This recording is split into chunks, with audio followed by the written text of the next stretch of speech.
External Affairs Minister S. Jaishankar on Sunday outlined India's five-point approach on major regional and global issues after delegation-level talks with U.S. Secretary of State Marco Rubio at Hyderabad House in New Delhi.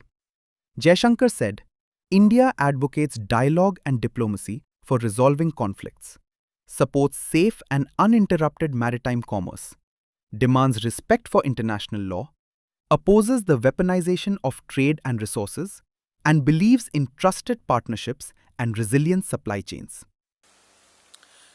In terms of the political understanding between India and the United States, I think we have a strategic partnership which emanates from a convergence of national interests in many areas.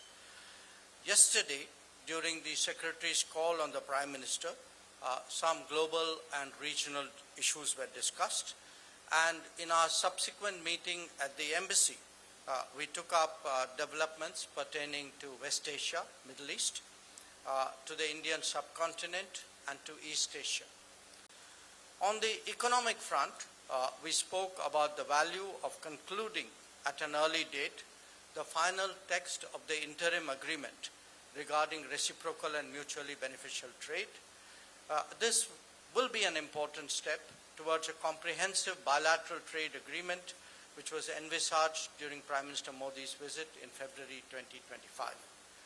Our expectation is, we had a team recently in Washington, and our expectation is that an American team would be visiting India soon for that purpose.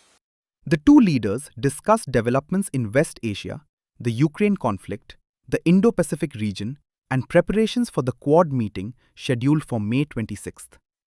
Jaishankar highlighted the renewed 10-year India-U.S. defense partnership framework and the signing of a roadmap on underwater domain awareness, while stressing the importance of the Make in India approach in defense cooperation. On trade, he said, both countries are working towards early finalization of the India-U.S. interim trade agreement, which is expected to pave the way for a broader bilateral trade pact, envisioned during Prime Minister Narendra Modi's U.S. visit in February 2025. Where defense and security cooperation is concerned, you're all aware that the 10-year major defense partnership framework agreement was recently renewed. A comprehensive underwater domain awareness roadmap was also signed. We discussed the importance of taking into account the Make in India approach and lessons drawn from recent conflicts while going forward in the defense domain.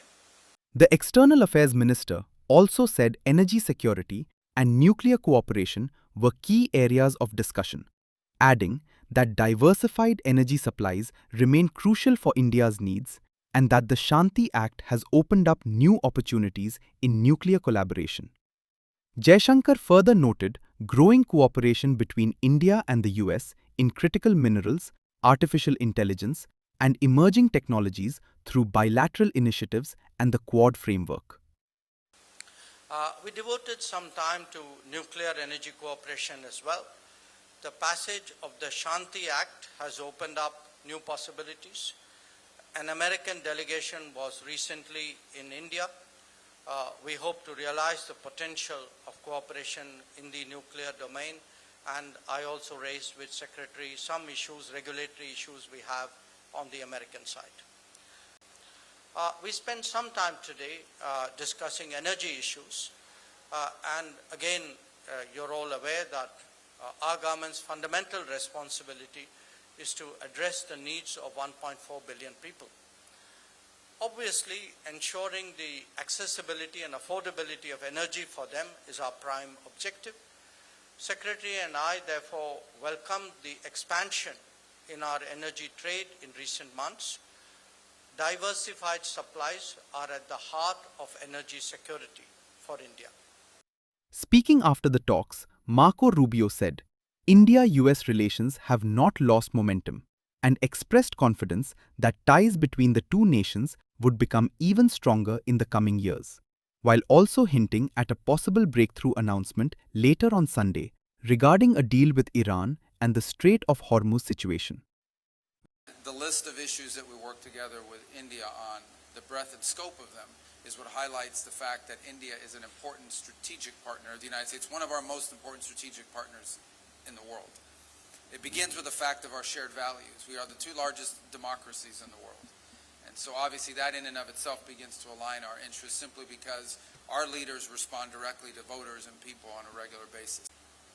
The U.S.-India relationship has not lost any momentum. I understand why some people might say that. I mean, I don't understand, but I understand some people say that, but I don't see it or view that in any way, shape, or form. The reality of it is you have a new administration that came in. This is not about India. This is about the United States in terms of trade. Okay, this is not geared. The president did not say, let's figure out a way to create, friction with India over trade. The president came in and said, we have a trade situation involving the U.S. economy that doesn't work moving forward. There's a huge imbalance that's built up and it needs to be addressed. And he pursued it from a global perspective.